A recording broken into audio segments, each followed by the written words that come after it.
सरकार पाडायला 50 खोके, लाडक्या बहिणीला 1500 रुपये, आणि मोदींनी म्हटलं होतं 15 लाख तुमच्या अकाउंट मध्ये येतील, तर 15 लाखाचे 1500 का झाले? 15 लाख का झाले? पण एकूण राजकारण जे चाललेलं आहे, काल स्वातंत्र्य दिनाच्या निमित्ताने आपले सरन्यायाधीश ज्यांच्यावरती आमचा विश्वास आहे, न्यायदेवतेवरती विश्वास आहे, शिवसेनेबाबतचा निर्णय, राष्ट्रवादीचा बरोबरचा निर्णय त्या 50-60 वर्षात नक्की मिळाल्याशिवाय राहणार नाही, मला खात्री आहे. याच्यात चुकीचं काय बोललो मी?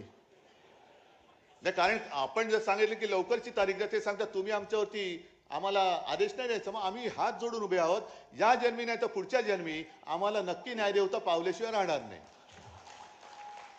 पण त्यांनी काल एक पत्रकारांशी बोलताना मी बातमीच आणली मुद्दामून, एवढीच बातमी, खरं अख्खं भाषण मी काय पाहिलेलं नाही, पण